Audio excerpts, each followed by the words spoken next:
Great. Welcome all back from lunch, full of energy, just right to discuss this very apt topic, building India, building dreams, a right time to build business.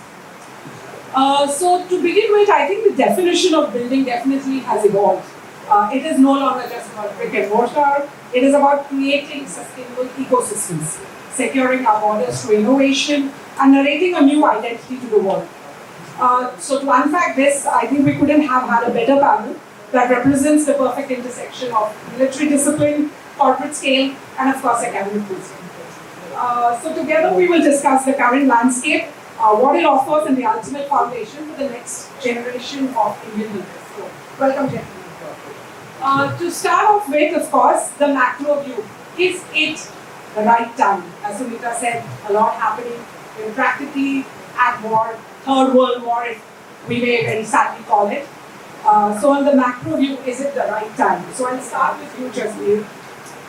Under your leadership, of course, Mahindra Defence executed one of the world's largest integrated emergency management system. So first question is if you could just break it down for us mere mortals to understand what it means. And the second question as a follow-up to that would be, how has the appetite for large-scale indigenous, made-in-India projects changed in the last decade? We just came back from a session where Cooper was talking about BrahMos, and if Iran had BrahMos, then apparently none of the, whether it is Israel or US would have even touched it. So that's where we are, and that's how the world talks about India. It's surely a new place for us Indians to be, so I would like your insights on this.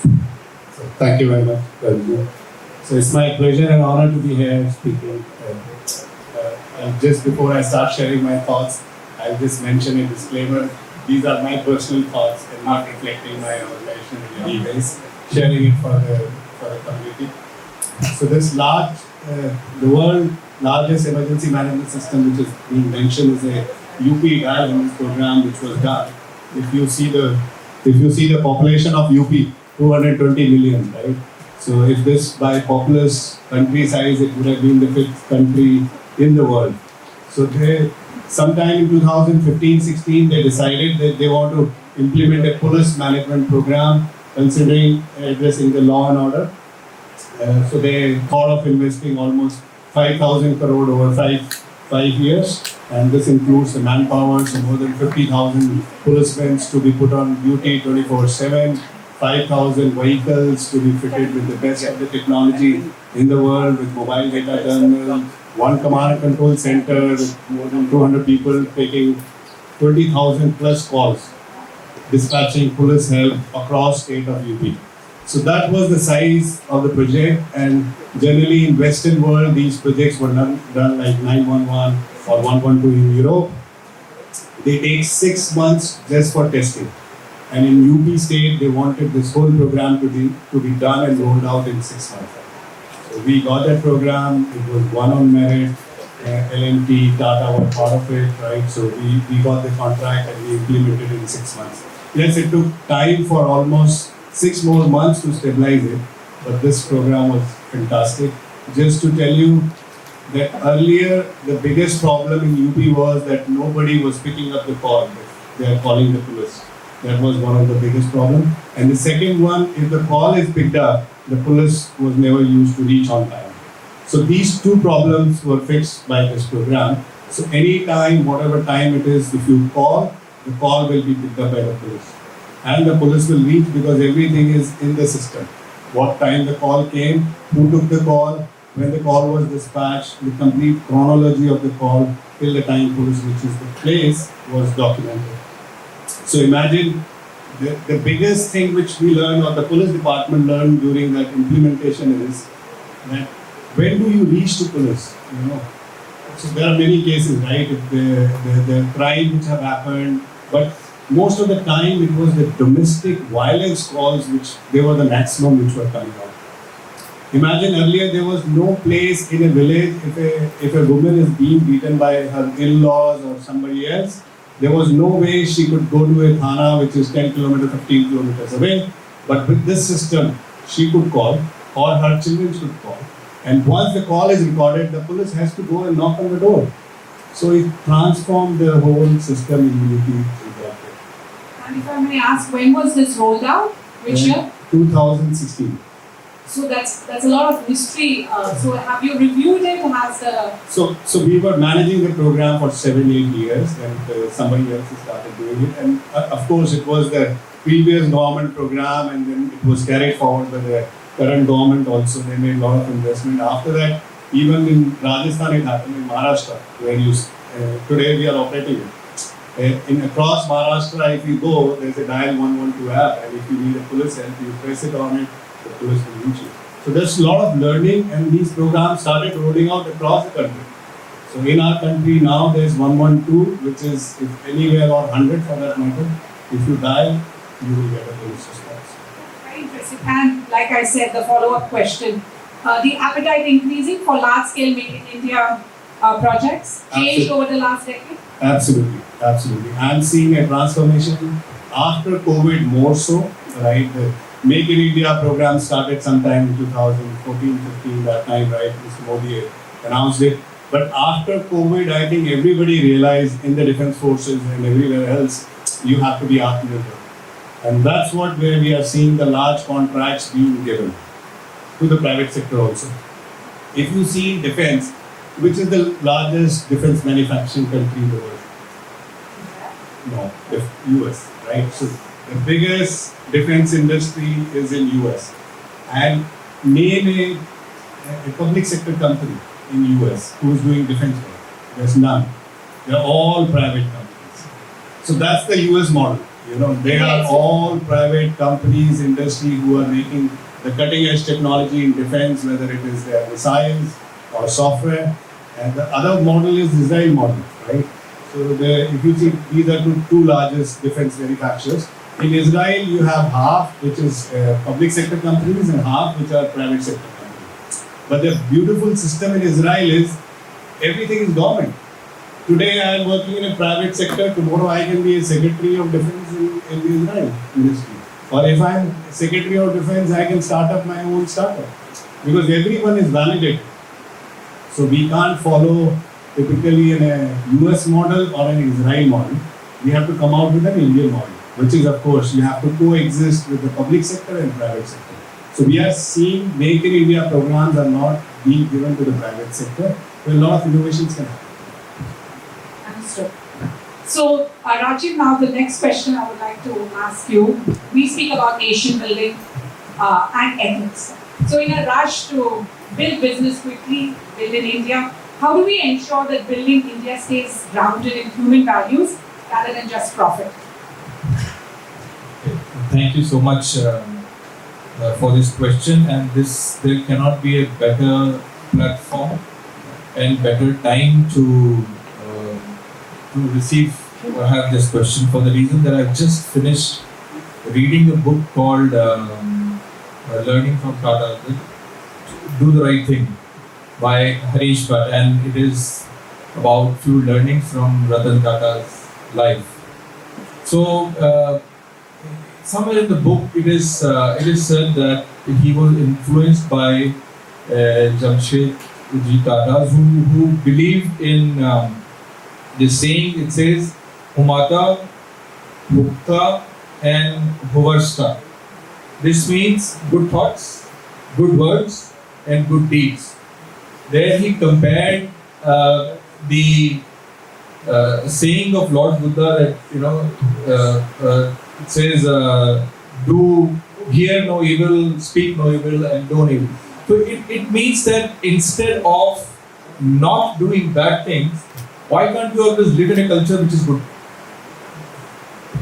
Now, if I pick it up from this theory and put it in the business that we all do, and of course there are a lot of learnings again from the book, and three of them are very important.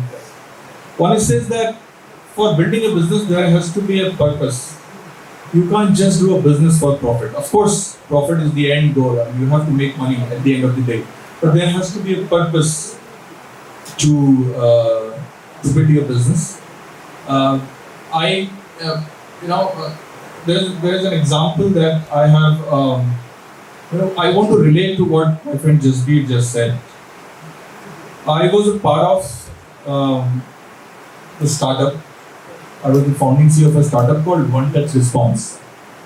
One Touch was an emergency response private setup, and it says that on a click of a button, 2 people will come to you for your help in case of a situation which is life-threatening. 2 people trained on security, fire, and first aid. And we launched the service with full, fanfare. But what we ultimately realized are these 2 things. And the third is the business lesson. 2 things were that when we said that if you have an emergency, let us know.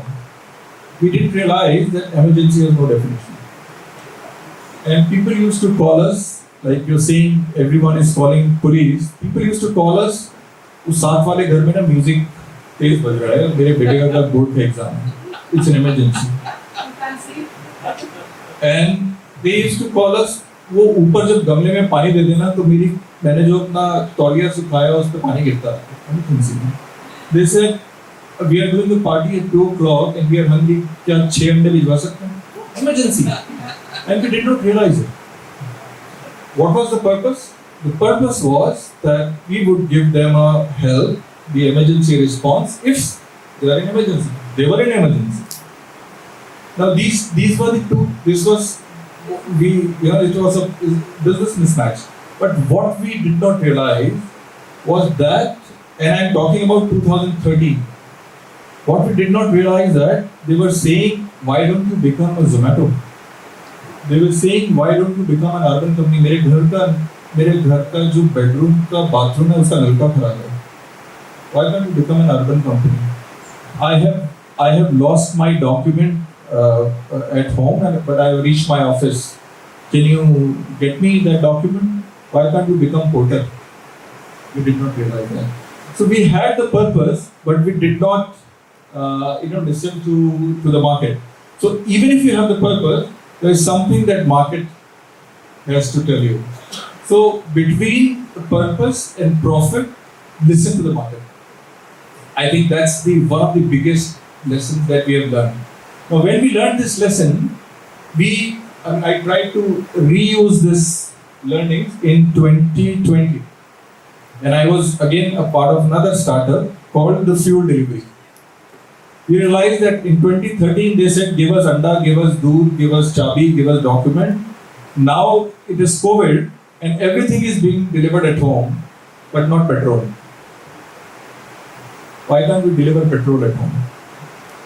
And we started this company called the Fuel Delivery. Of course, there were regulations, etc., and they said that you can't deliver petrol, but you can deliver diesel. Why can you deliver diesel? Because there are a lot of equipments that use diesel and they cannot come to the petrol pump. For example, genset, mining machine, road rollers, etc., cranes, etc. So that was a successful business model.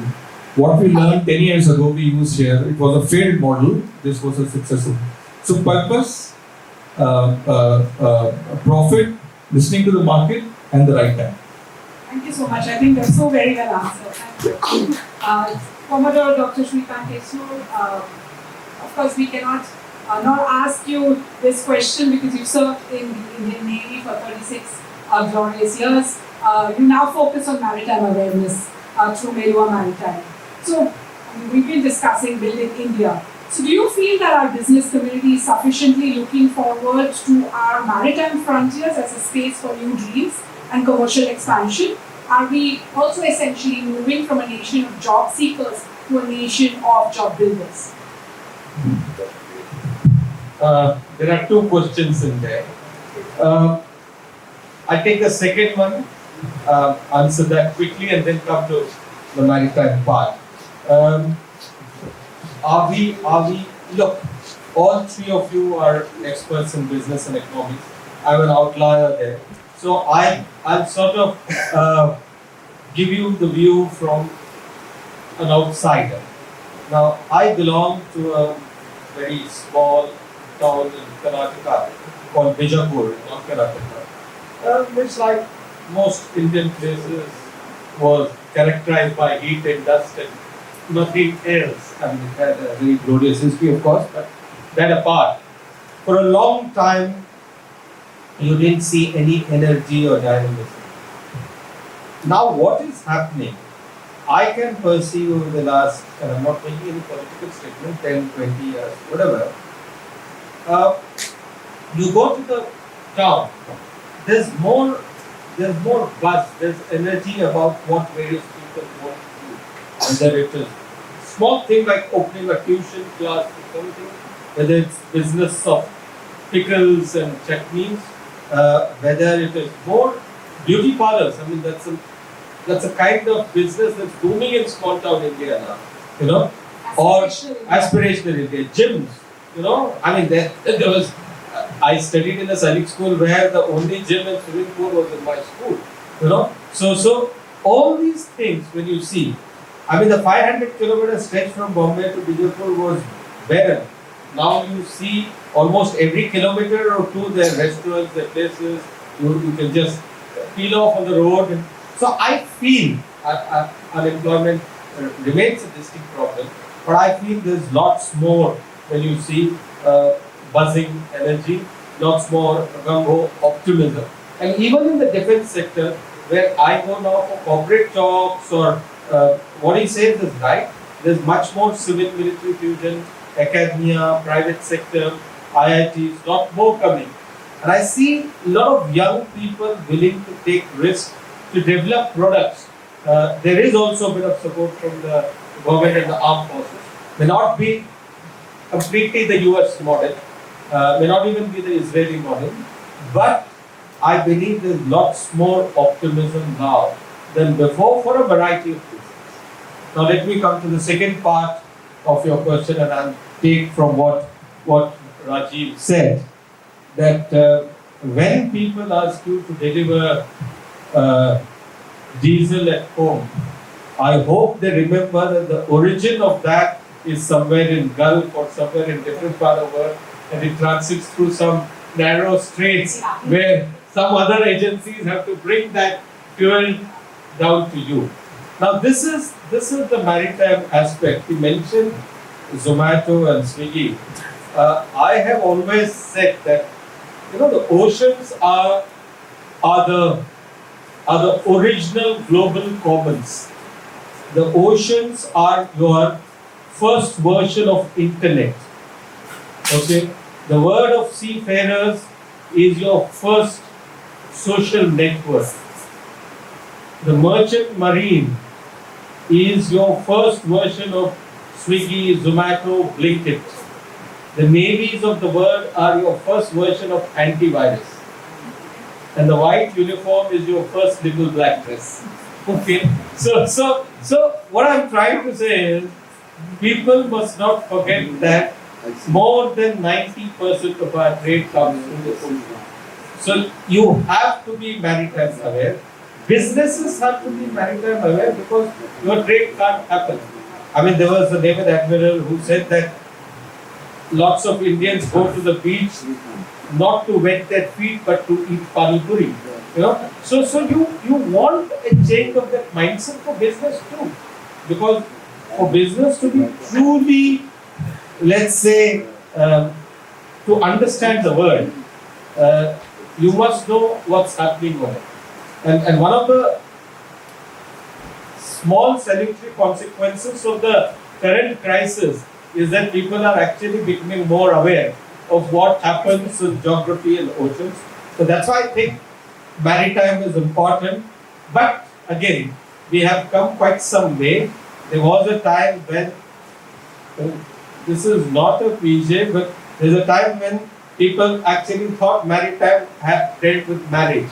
So we've come a long way. We've come a long way from there.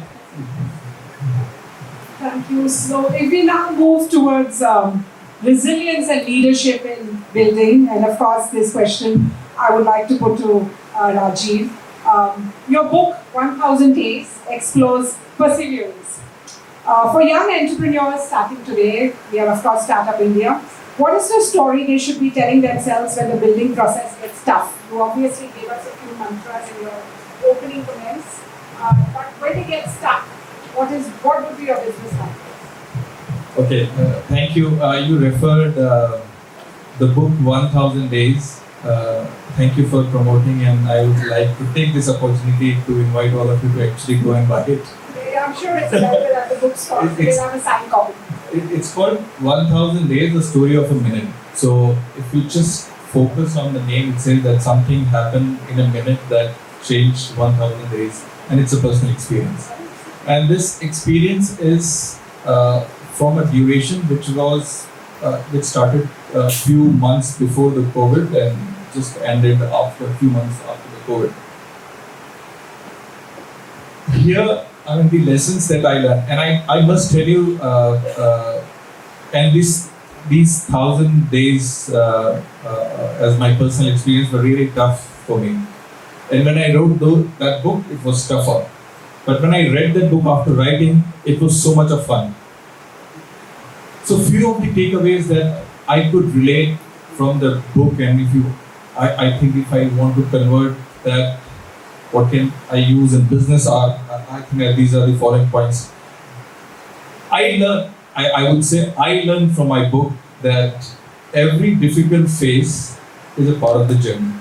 So if you think everything is easy, building business is easy, there are many entrepreneurs sitting here, one to my right, one to my extreme right. You can actually ask, it's not easy. So stay there, be focused, show up every day. Consistency is another thing. Second is failure is a feedback and not defeat. So if you can't deliver 6 boiled eggs, deliver diesel. One day they will buy it. That could be another learning. And the third, focus on larger dreams. I think one of the greatest examples of focus on larger dreams was, we just saw the first IPL match yesterday, and the history of Bangalore team about the IPL. They continued for 16, 17 years before they won the trophy last time. So it is not one time. Focus on larger. If it is not happening tomorrow, it may happen next year, maybe next year, or even after next. So most of the young entrepreneurs actually give up so soon, and they give up when they are 99% done.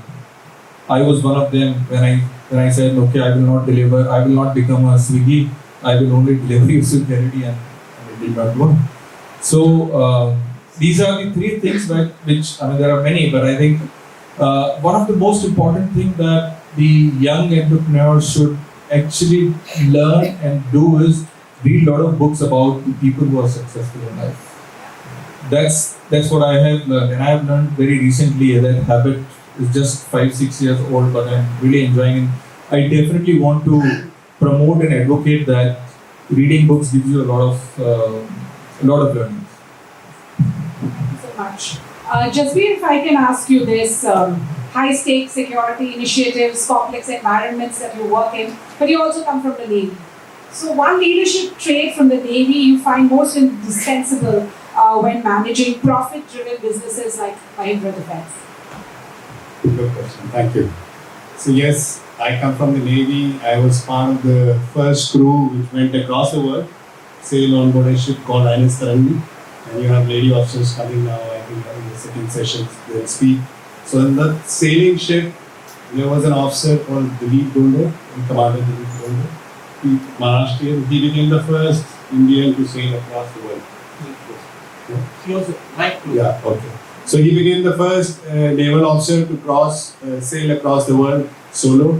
He trained Commander Vilas Tommy, who became the first Indian to do it twice, and then he participated in the sail competitions again, and then you see the lady officers now doing it.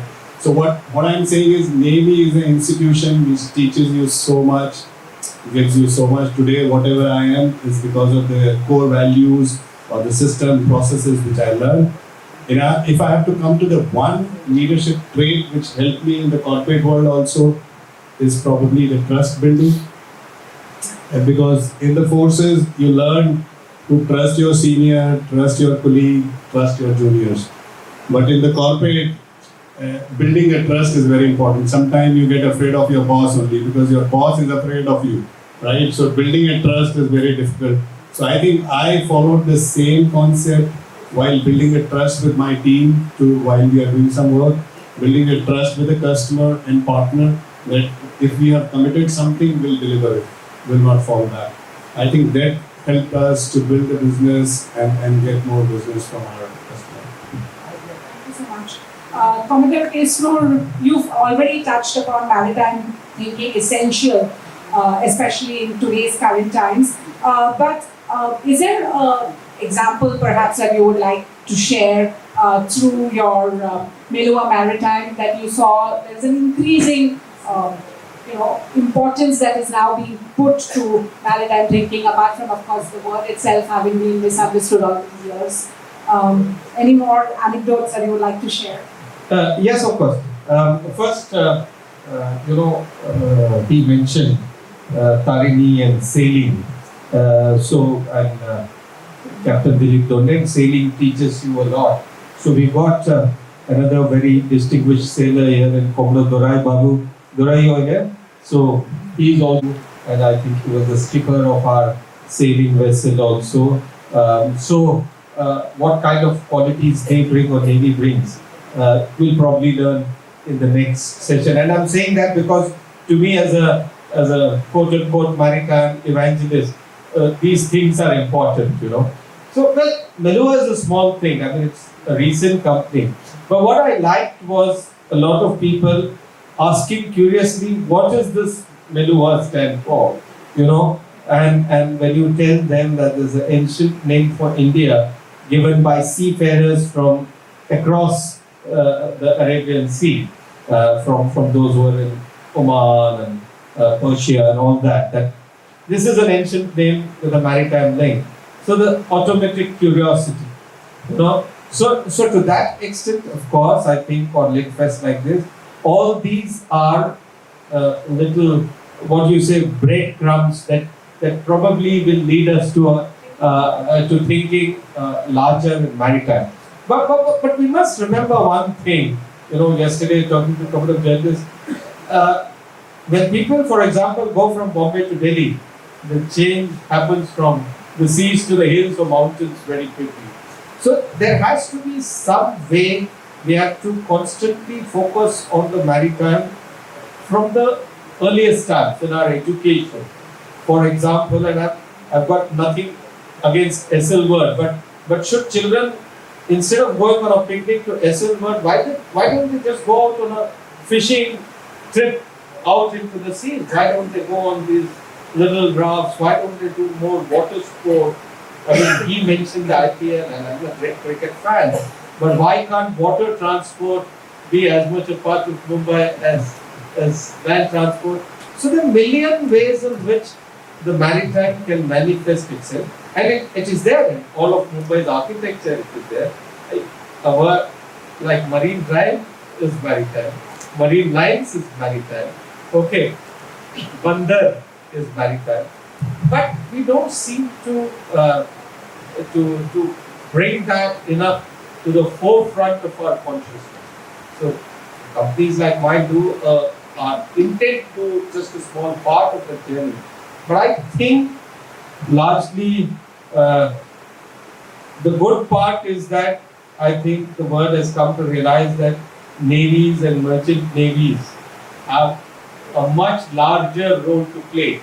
We were called the silent service for long. We are not seen beyond what happens beyond the horizon.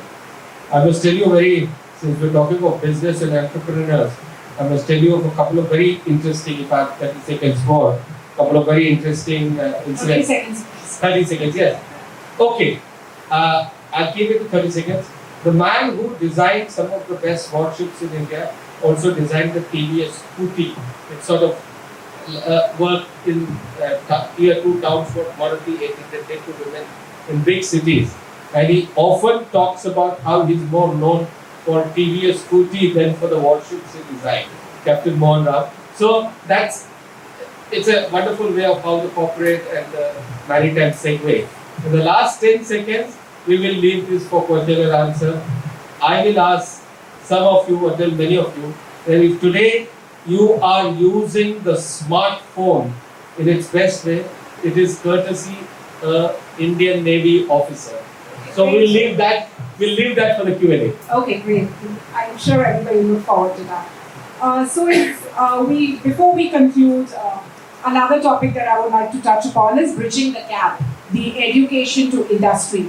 So Dr. Rajiv Mathur, you are a professor of practice. You bridge this gap between theory and the real world. So one more thing, in our education system, which is still missing to truly prepare the students to build dreams, build India. Thank you, sir. Thank you. So all three different questions that that are coming to me. Yes. So I'm of course in a corporate world, but I teach for last 21 years to management students, and my disconnect with the education, I would say protest is that I represent the security company, and my protest to the education ecosystem is that till very recently there is no formal education in the security, the physical security domain. If any one of you is aware that only very recently 2 universities which are dedicated teaching security. But about 20 years ago, there was a management institute called Aravali Institute of Management in Jodhpur, and they started teaching security management as a curriculum to the management students. But even today, back in our times, as we were discussing a while ago, there were 3-4 specialization in management: finance, marketing, and HR. There are 37 today, and I have been actually trying to write to multiple universities for last 4 years that they should have security as one of the subjects, and if they can have specialization in security. So the first point that I want to say is that they have, again, what I said earlier, even the education ecosystem has to understand that this is a demand that the industry is asking to actually have a formal education in the security. That's point number 1. Point 2 is that there should be more. When I go and teach in management institutes, I really find that they are very bookish even today. There is no real world exposure to them, and they are one of the universities actually invited me to speak on 2 very different subjects, 2 different universities on 2 very different subjects, and I had to really prepare for them. One of them is that please come and tell the students what is the industry expectation from them. So I asked the students, management students who are about to take a job in next 3 months, 4 months time. So I asked them, what do you think that the industry expects from you? They said, we should be good in finance, we should be good in marketing, and we should be good in HR space. I said, that's given, that's understood, that's for granted that you should know all this. So that's one. They are not, that's my understanding, and I may be completely wrong. But what I generally feel that there has to be more exposure. There is the other side of this fact is, so sometimes when you actually have a guest lecturer or a guest faculty coming to your university, the half of the class is actually not in the class. They are not interested in what the industry is saying. So that understanding that if you have a visiting faculty coming all the way, leaving his business hours and coming to talk to you, you must take that session and understand and learn from them. So connecting to the real world is my first point which is currently missing.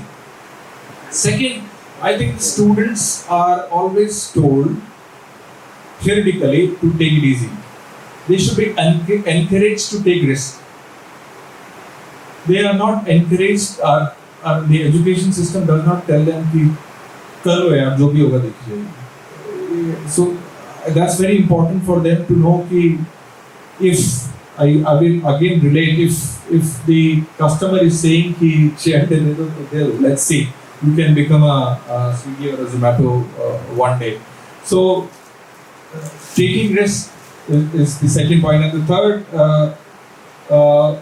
most important is And again, it's very similar to what I said in the beginning, is that they should actually learn that what is the value that they are adding to the businesses, to the organizations that they are going. They understand, as I said, they said, I'm good in marketing, so marketing. I mean, that's fine, that's doable, everybody is doing it. What is it extra that you are doing it? This is something that the students of today, especially the management students, are missing.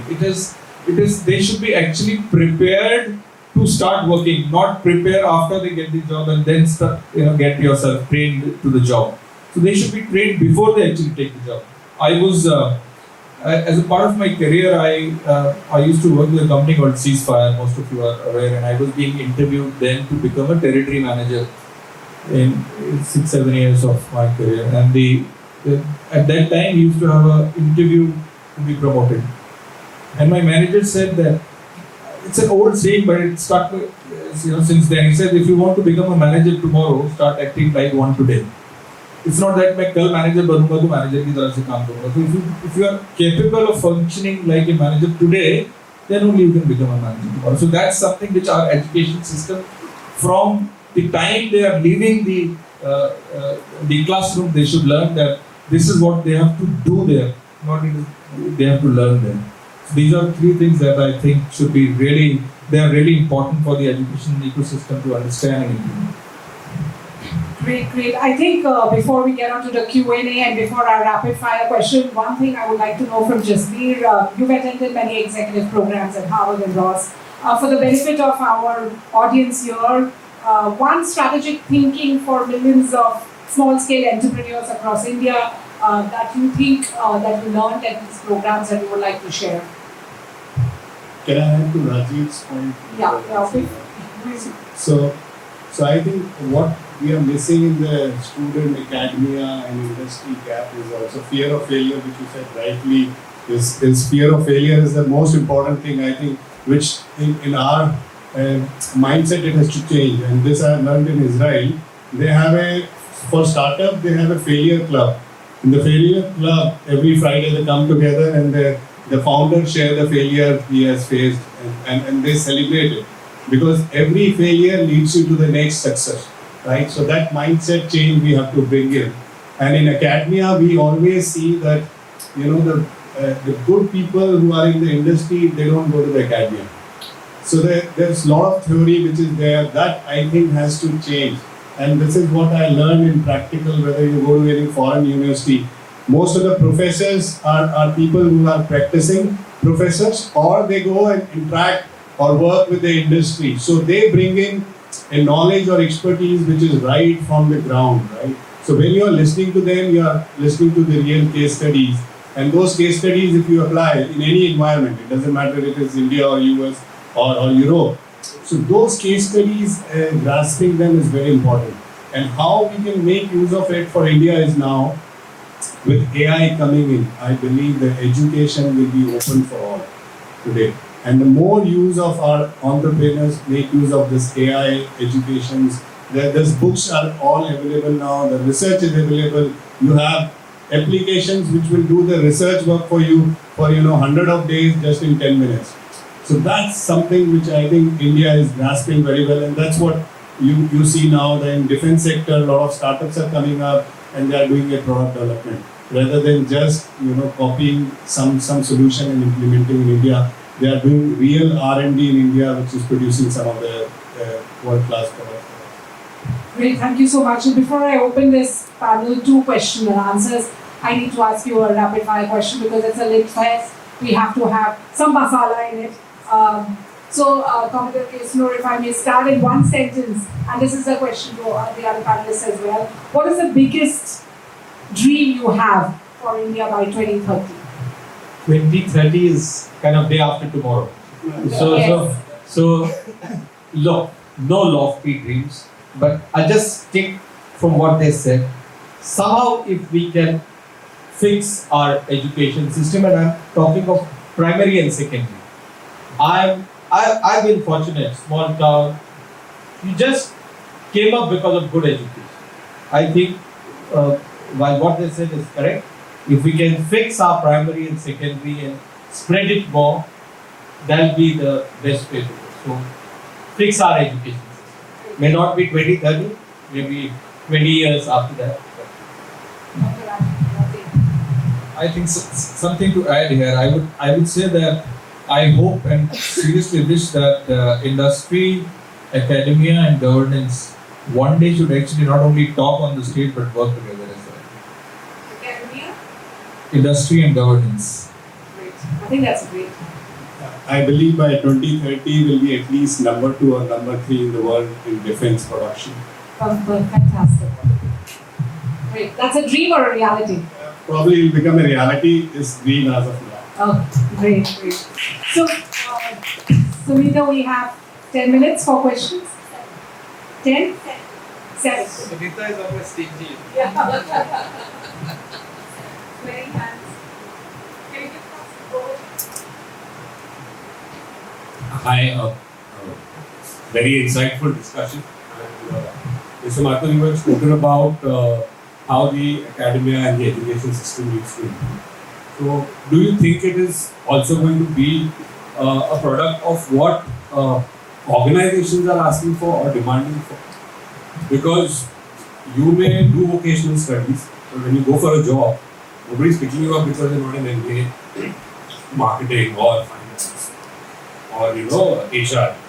So, don't you think that it is the organizations with India moving towards a more service kind of an industry, and service industry being one of the major contributors also?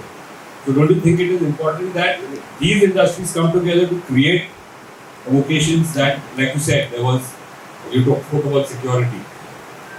So, don't you think it is that responsibility also that the corporates lies with the corporates, where they should actually, help create an education system which ultimately creates jobs for vocations, different colleges? Thank you. And so you have to give me 70 minutes to answer this. I will give you an example of security, and I can guarantee there are at least 2 people in the hall. They will agree with me. At least 2. There could be more. And I'll stick to security. So currently in the security, and I'm talking about physical security, the people who actually manage guard. Let's stick to very basics. People who manage guard, or security officers or managers or security leaders in the corporates, etc. There is no education today.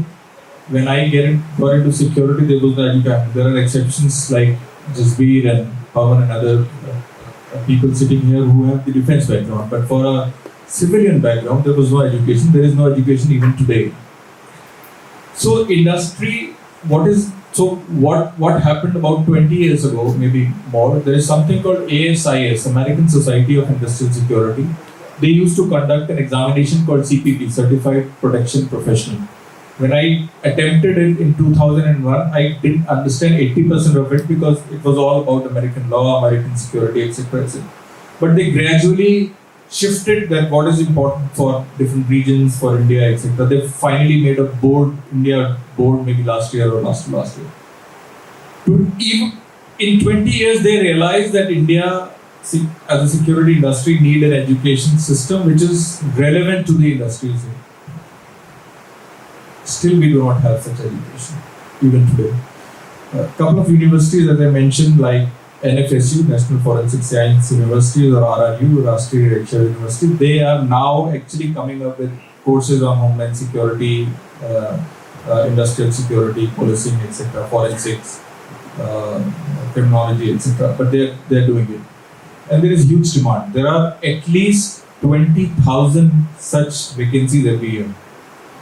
And the industry is actually putting up this demand to the education ecosystem. And that's why people like us actually go and teach in such universities. And I'm sure this is happening in other industries as well. We were talking, and as I just mentioned, that we had MBAs in only 3 specializations 25, 30 years ago. There are 37 today, specialized in healthcare, hospital management, operations. There is specialization in everything, but not security. So I'm sure if industry demands to the corporate, and that's why I said industry, academia, and governance. So when I go to the university as an industry and I say, why don't you have this code? They say, UGC doesn't give us permission. Likewise, there could be other industries as well. But industry has to give the input and the government has to actually set the curriculum right to match that. Industry has a demand. Definitely industry has demand. We'll take one more question, unfortunately, and the rest can be Rajiv. Good afternoon, thanks. It's a connected question that I have. I have heard from one of you saying that whatever is being taught today is largely theoretical and there is lack of practical input. Same is the complaint that most of the students make, that they are not industry ready when they move out of their colleges. My counterpoint is, are we confusing education and training? Are we, because my feeling is that you can never change the first principles.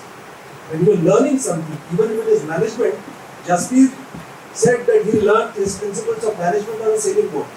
Right? Those are the first principles of management, and that was not, because he's doing something completely different. And therefore, if we are only going to look into vocational training, are we going to create more employees?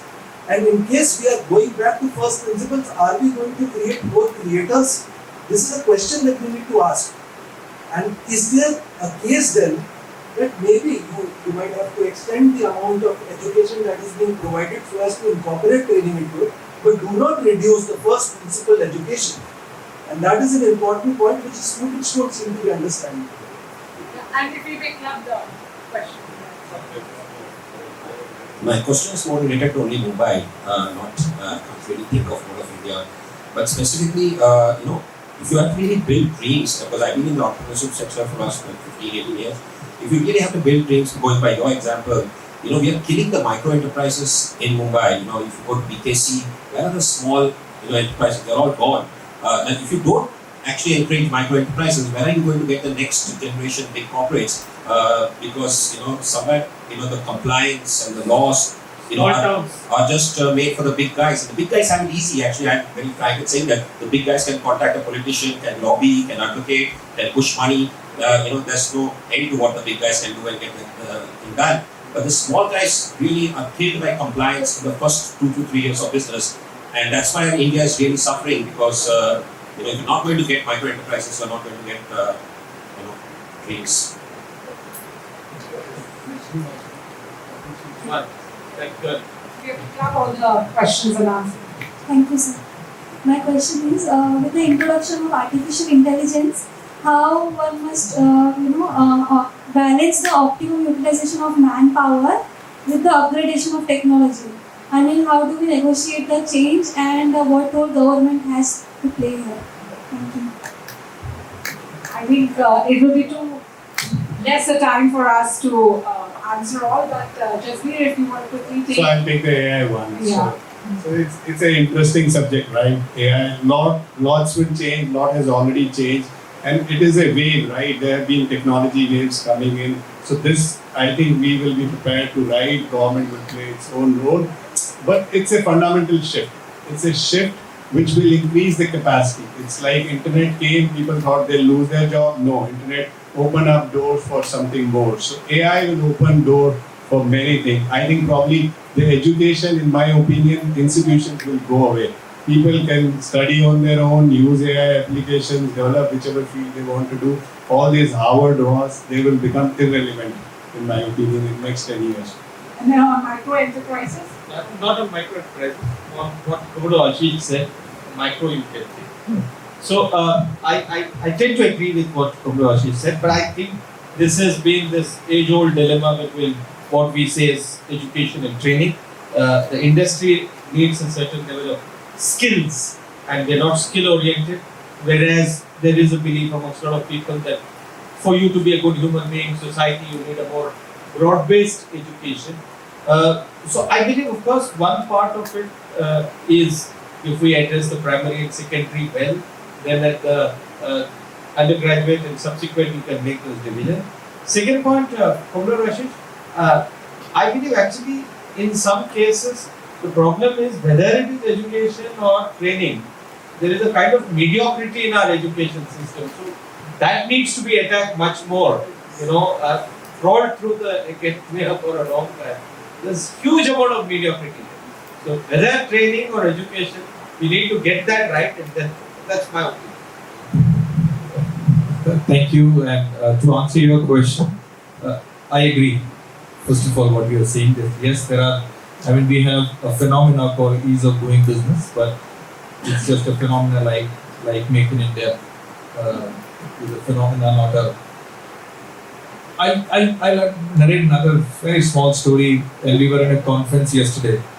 There was this young boy who just finished his IIT. 10 seconds. Yesterday, he's just finished his IIT last year. They are building a startup, and it's called Navigate. Navigate. I will charge royalty to promote him. And he's saying, Ola, Uber, drive you, this, that, you're not doing a good service, I am. And he's just picking up the flaws of those services and saying, this is a marketplace, let's build something over and above all this. So there are youngsters who are actually taking this step, they're challenging Olas and Ubers of the world. But coming to the compliances, etc., it is taking time, but if you actually keep pursuing what you actually want to do, success will definitely knock your door one day. So I think if we can conclude, I think to answer the question, is it the right time to build? I think definitely yes, right time to build, but build with purpose. I think that is a conclusion that we can all take away today. Thank you so much. Thank you all so much. On that note, let's